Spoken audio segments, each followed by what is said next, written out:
नमस्कार बच्चों, आज हम हिंदी कक्षा 10वीं के 2 नंबर के अंकों की तैयारी करेंगे। यहाँ पर जैसा कि दिया गया है पाठ का नाम और उसके कवि कौन है और उसकी विधा कौन सी है। तो यहाँ पर जितने भी पाठ हैं हमारे और जितने भी कवि हैं और जो भी विधा है उसको हम जो है एक ट्रिक के माध्यम से याद करेंगे।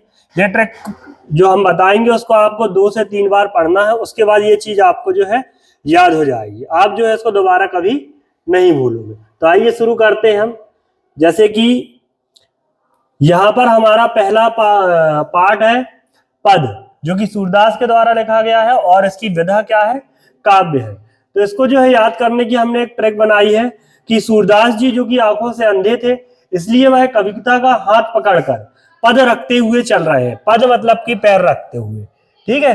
तो यहाँ पर सूरदास जी जो थे आंखों से अंधे थे, इसलिए वह कविता का हाथ पकड़कर अपने पद रखते हुए चल रहे हैं। तो हमारा पहला पाठ हो गया क्या, पद, जो कि किसके द्वारा लिखा गया है, सूरदास के द्वारा, और इसकी रचना क्या है, काव्य शैली में ये लिखा गया है। इसी ऐसा ही हम जो दूसरा पाठ यदि याद करना चाहें तो दूसरा पाठ है हमारा राम लक्ष्मण परशुराम संवाद, जो कि तुलसीदास जी के द्वारा लिखा गया है और ये भी जो है काव्य के अंतर्गत आता है। तो इसकी हमने एक ट्रिक बनाई है कि तुलसीदास और कविता सीता स्वयंवर में गए थे। जब राम ने धनुष को तोड़ दिया तो परशुराम आकर उन पर क्रोध करने लगे। तो राम लक्ष्मण परशुराम संवाद की पूरी घटना को हम लोगों ने देखा। हम लोगों ने क्या देखा, राम लक्ष्मण परशुराम संवाद की पूरी घटना को। तो ये जो है हमारा राम लक्ष्मण परशुराम संवाद क्या हो गया, एक पाठ हो गया, जो कि किसके द्वारा लिखा गया है, तुलसीदास जी का। तुलसीदास जी और कविता जो कि हाथ पकड़कर चल रहे थे, तो तुलसीदास जी के द्वारा लिखा गया है। और किस विधा में लिखा गया है, इसकी विधा क्या है, ये जो है एक काव्य है, ठीक है। इसी प्रकार हम अगले पाठ की ओर यदि देखें, तीसरा पाठ जो है हमारा एक आत्मकथ्य है, जो कि जयशंकर प्रसाद के द्वारा लिखा गया है और यह भी काव्य के अंतर्गत आता है। तो कविता जो है शंकर भगवान के मंदिर में मूर्ति व प्रसाद को देखकर उसकी अंतरात्मा कहने लगी कि जय शंकर बोलो फिर प्रसाद खाओ। मतलब कि पहले हमें जय शंकर बोलना है, फिर प्रसाद को खाना है।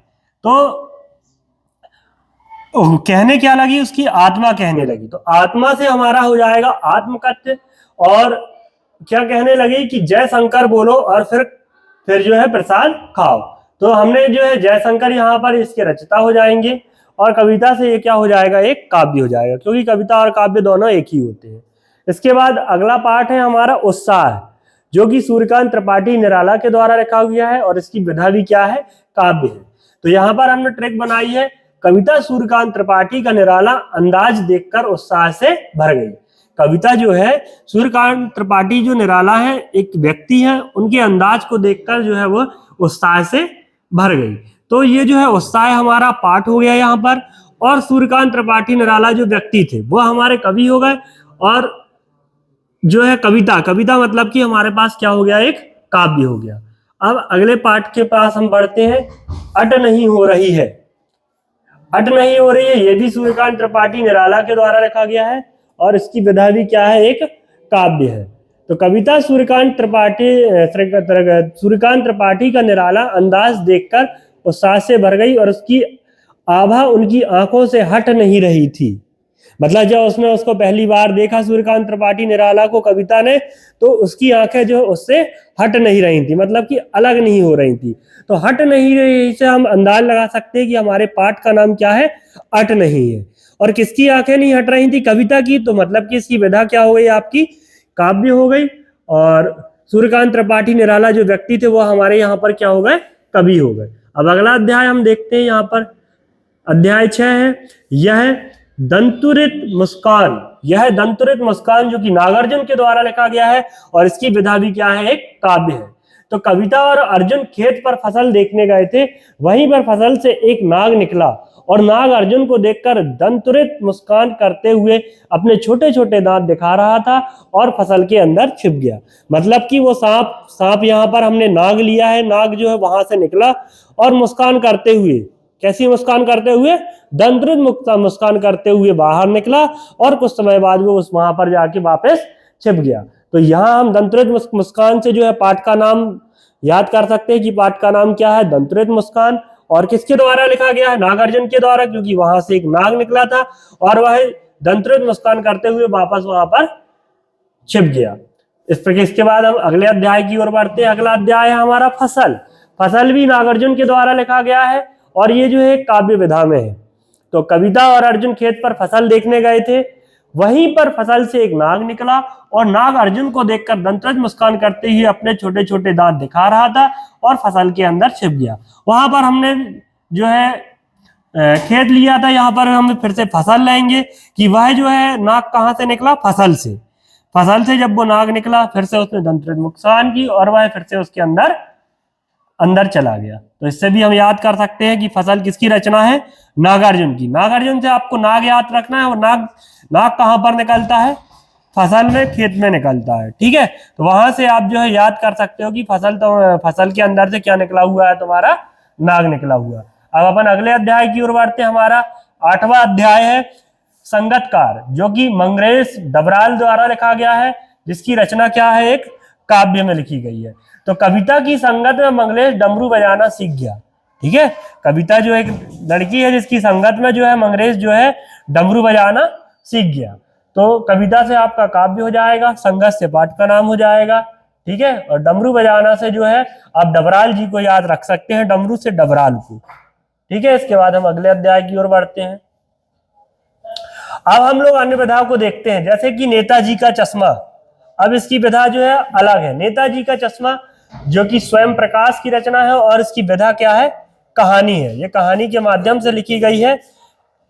तो नेताजी को एक कहानी पढ़नी थी, परंतु प्रकाश कम था और उसे कम दिखाई दे रहा था और घर पर कोई नहीं था। तो नेताजी ने चश्मा पहनकर लाइट जलाकर स्वयं प्रकाश किया और कहानी पढ़ी। मतलब जी नेताजी का चश्मा कहीं गुम गया था या फिर उनके घर में जो है एक उजाला कम था, तो उन्होंने क्या किया, चश्मा को लगाया और स्वयं प्रकाश करके जो है उसको पढ़ा। तो यहाँ स्वयं प्रकाश से जो है आप पाठ को याद कर सकते हैं कि ये किसकी रचना है, स्वयं प्रकाश की रचना है। और किसका चश्मा था, नेताजी का चश्मा था। और ये जो है उन्होंने क्या पढ़ी थी, कहानी। तो उससे कहानी जो है तुम उसको पढ़ सकते हो। इसी प्रकार जो है अगले अध्याय की ओर हम बढ़ेंगे। तो यह है बाल गोविंद भगत की राम वृक्ष बेनीपुरी द्वारा लिखी गई रेखा चित्र। मतलब बाल गोविंद भगत आपके पाठ का नाम है और राम वृक्ष बेनीपुरी ने इस रचना को लिखा हुआ है और ये जो है एक रेखा चित्र है।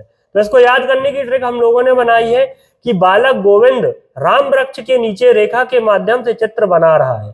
किसके माध्यम से चित्र बना रहा है, रेखा के माध्यम से चित्र बना रहा है। तो रेखा के माध्यम से चित्र बना रहा है तो हम रेखा से रेखा चित्र याद कर सकते हैं कि यह किस प्रकार की विधा है, रेखा चित्र वाली विधा है।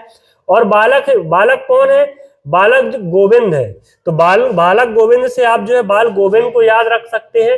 ठीक है, इस प्रकार से इस पाठ को भी हम याद रख सकते हैं। अगला तीसरा पाठ है हमारा लखनवी अंदाज, जो कि यशपाल की रचना है और ये जो एक व्यंग्यात्मक शैली में लिखी गई है। यशपाल का नाम व्यक्ति लखनऊ में जाकर अपना अजीब सा अंदाज दिखा रहा था, जिसको देखकर लोग हंस हंस के व्यंग कर रहे थे। मतलब यशपाल नाम का व्यक्ति जो है लखनऊ में जाकर अपने अजीब अजीब हरकतें कर रहा था, जिसे जो बहुत सारे लोग देखकर व्यंग कर रहे थे। तो यशपाल से हम याद रख सकते हैं कि ये किसकी रचना है, यशपाल की। और वो कहाँ गया रहा, लखनऊ गया था। तो वहां से आप लखनवी अंदाज को याद कर सकते हैं। और जब वो अपने अलग अलग अंदाज कर रहा था, अलग अलग अंदाज दिखा रहा था, तो लोग क्या कर रहे थे, व्यंग कर रहे थे। तो यहाँ से आप याद कर सकते हो कि ये रचना किस में लिखी गई है, एक व्यंग में लिखी गई है।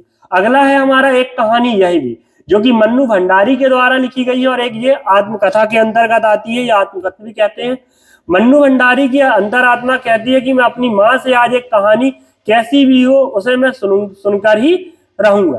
तो मन्नू भंडारी से आप पाठ का नाम याद कर सकते हो कि मन्नू भंडारी, और अंतरात्मा से आप याद कर सकते हो कि ये आत्मकथा में लिखी गई है। और एक कहानी कैसी भी हो से आप याद कर सकते हैं कि एक कहानी यह भी है।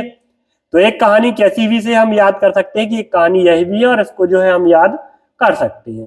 अगला है हमारा नौबत खाने में इबादत, जो कि यतीन्द्र मिश्र की रचना है और यह जो है एक व्यक्ति चित्र के अंतर्गत आती है। यतीन्द्र मिश्र और एक व्यक्ति विचित्र 9 बजे खाना खाने दावत में आए। कितने बजे आए, 9 बजे। तो 9 बजे दावत से आप नौबत खाने को याद कर सकते हो और इबादत को दावत से याद कर सकते हो, वहां से आप इसको जोड़ सकते हो। और कौन कौन गए थे, यतीन्द्र मिश्र और एक व्यक्ति।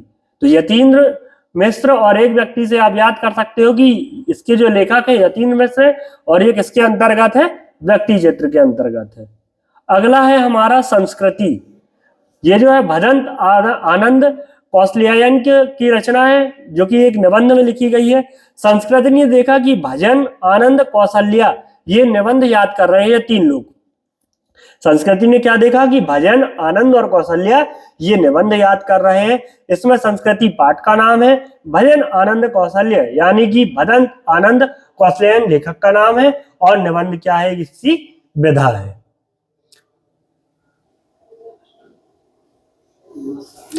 नमस्कार, यदि आपको ये वीडियो अच्छी लगी हो तो इसको ज्यादा से ज्यादा शेयर करें और ऐसी ही वीडियो को पाने के लिए हमारे चैनल को सब्सक्राइब करना ना भूलें। धन्यवाद।